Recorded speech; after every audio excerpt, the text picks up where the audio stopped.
Salut à toi, internaute, passionné de trail et de saucisson. Bon, aujourd'hui, pas de dossa. J'ai un truc un peu fun. Regarde où je suis.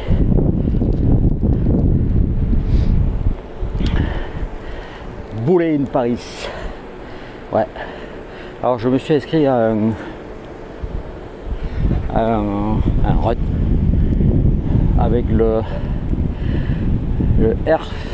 alors c'est le RFC, le Running Flank Club. Regarde là-bas, il y a l'Arc de Triomphe. On va plus loin que ça là-bas. Allez.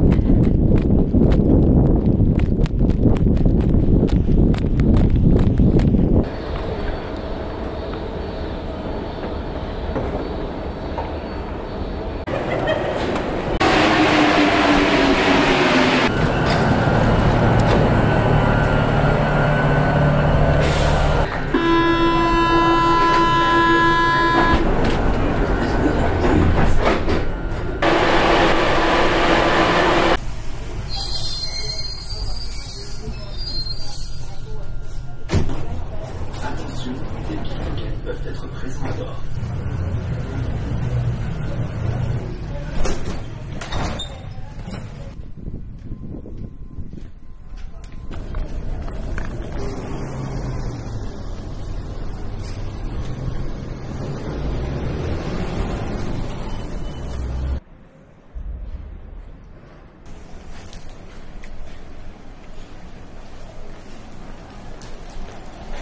Un petit peu sans tête ici.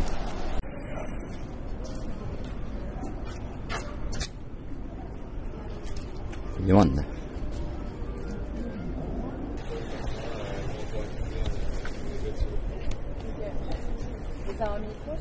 Bonjour. Non, non mais 60 c'est un bon...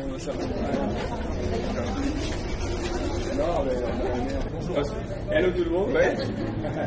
On va partir là pour un run de 7 km. Et là c'est un peu un mélange aujourd'hui entre running flank et culture run. En tout cas, juste par rapport à Culture Run, habituellement on a un peu une approche du running par l'exploration de la ville. Là aujourd'hui, on va explorer aussi la ville avec un monument de la vitrine des boulangeries, le flan. Parce que le flan, c'est pas juste un dessert, c'est à la fois le dessert le plus vendu, enfin le dessert individuel le plus vendu en France. Un dessert sur 4, c'est un flan, donc c'est vraiment au-dessus des éclairs, au-dessus des charpes. C'est vraiment le flan le roi. Et le flan, bah, c'est pas juste un dessert, il y a aussi tous les chefs, tous les plus grands chefs qui s'y mettent, entre Pierre Hermé, Conticini, Cédric Grolet, qui font un peu chacun leur flan avec du praliné, du chocolat. Et donc il y en a plus d'une cinquantaine de flans différents, un peu des flans signature à Paris. Donc aujourd'hui l'idée ça va être un peu d'explorer son histoire, du flan romain jusqu'à aujourd'hui les boulangeries de chef tous ensemble. Et donc on va faire un petit échauffement avant de partir courir et pour pas se blesser. Pour pas se blesser par exemple.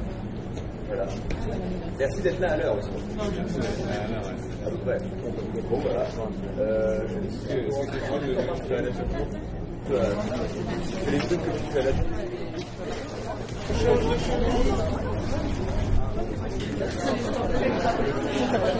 c'est pas mal.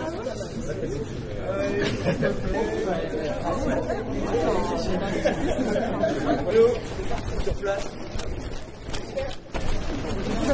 C'est déjà dur là.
la concurrence. Ah oui. Toi, t'es la caméra officielle, toi. Bah alors ça, c'est celle de Germain, c'est lui qui organise le run. Ouais, donc t'es la caméra officielle. C'est ça. Mais on prend aussi les athlètes.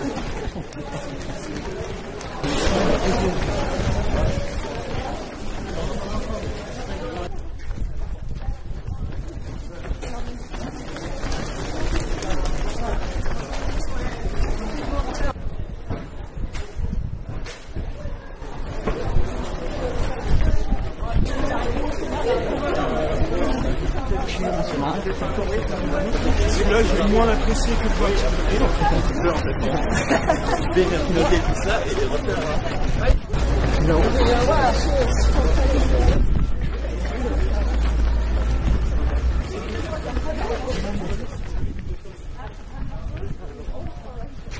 Du coup là c'est un peu première pause, il y en aura du coup plusieurs comme ça et là on est dans un endroit très touristique donc c'est un peu l'occasion de parler un peu des différents plans dans le monde parce que c'est pas qu'un dessert typiquement français et chaque pays a un peu son plan. Je sais pas si en tout cas par exemple au Portugal il y a le steak de nata qui est le plus connu, je pense. Très connu. Et en fait, on en retrouve aussi un peu partout dans le monde. Par exemple, au Vietnam, il y a le ban gan, c'est un flan sans pâte et avec du lait de coco. Dans le Piémont, il y a le bonnet, c'est un flan au chocolat. Bon, c'est une tarte quoi, au chocolat. Non, flan au chocolat. En Argentine, on a le casero, c'est flan crémeux, classique, un peu comme en France, mais il rajoute du caramel. Et du dulce de leche, pardon. Et après, dans d'autres pays, il y a des recettes à base d'abricots, de rhubarbe, de cerises, rhum, un peu tout ce qu'on peut trouver quoi. Voilà, comme les pâtissiers français qui revisitent avec plein de recettes. Ouais, c'est ça. Et donc on a plein de... Enfin en fait, nous il y a l'amour du flan là qui nous amène aujourd'hui pour en déguster un, mais c'est un peu un langage universel dans plein d'autres pays. Et donc voilà, c'était un peu le premier point, petite pause juste ici, et on va repartir direction des anciennes pâtisseries.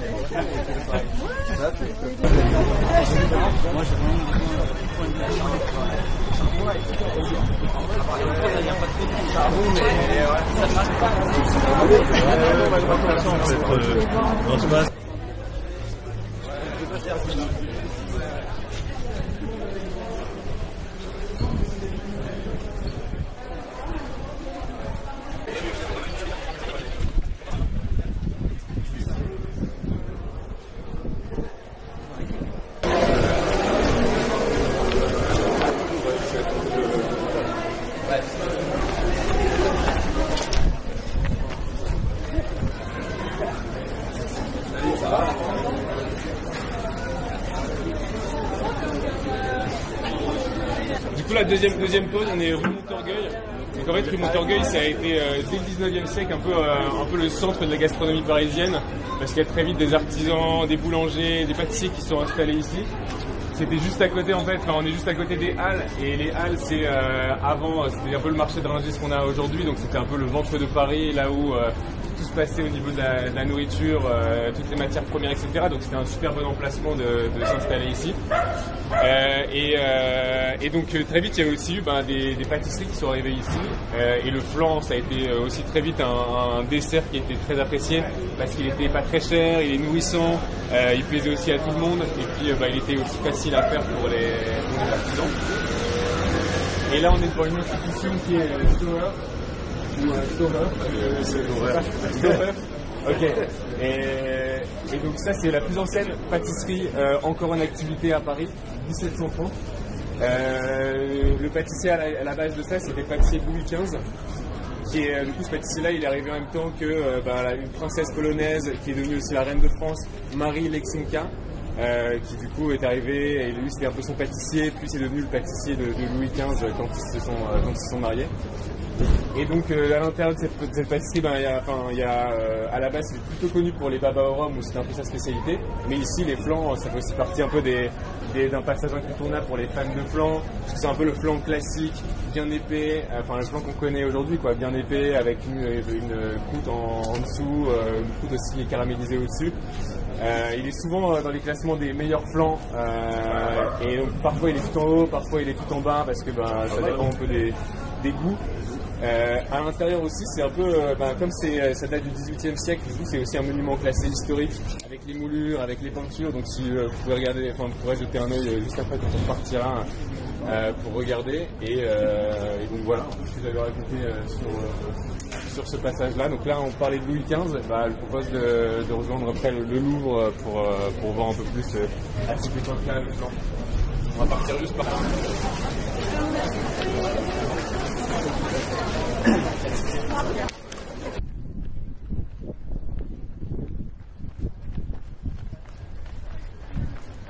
Il a travaillé dessus. Ah bah là, le fond, c'était beaucoup de révision, je pense que c'était pas censé le publier. C'est vrai? Ah non, pas grave. J'avoue. On va partir par là, ouais.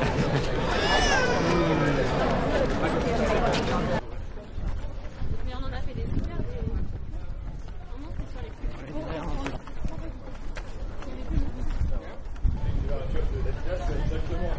Oui, c'est le truc pour l'instant.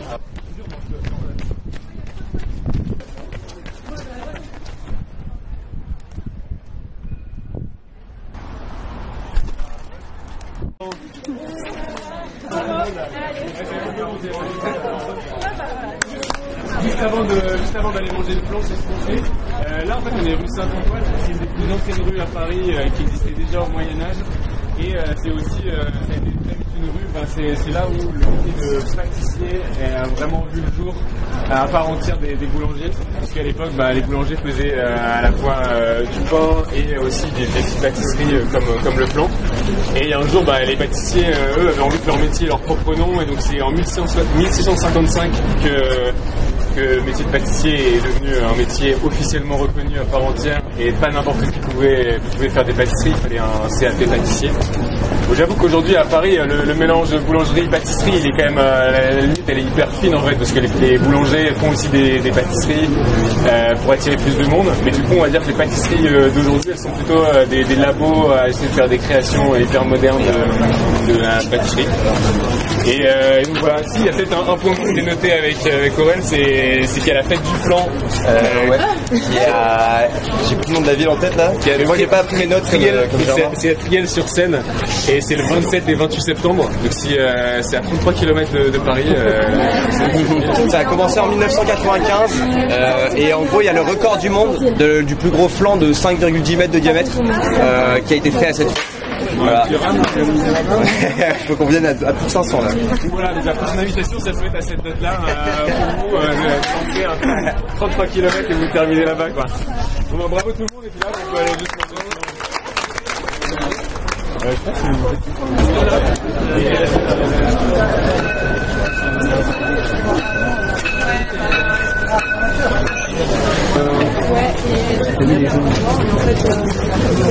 scan QR code. Ok.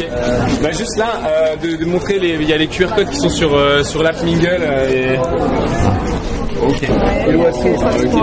Première fois pour moi que je scanne.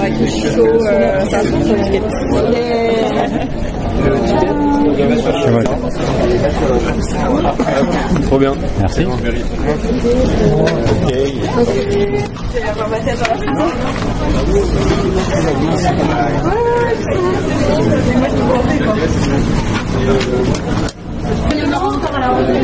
Ouais, mais j'en ai plus. Le scanning, il a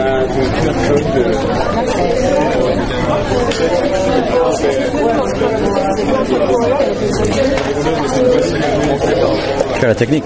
Ah oui, toujours. Merci. On va chercher un mot aussi, j'ai Oui.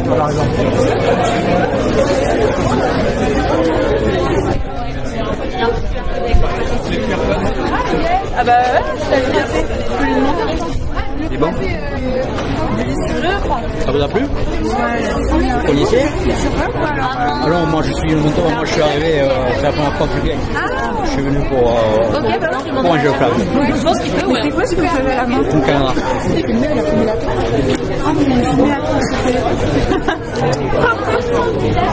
On va sur YouTube. Plus d'informations. Ouais. Oui. Poulet. Pour les feux du travail. Il y a un café qui est ouvert. Pour aller voir. C'est comme un flanc, mais du coup, en fait,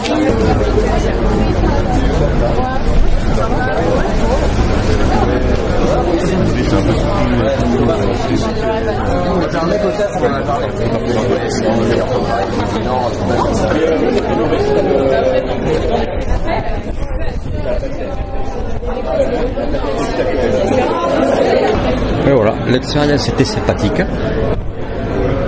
On a découvert quelques monuments parisiens et on a goûté un flan qui était vraiment très très bon. C'était sympa.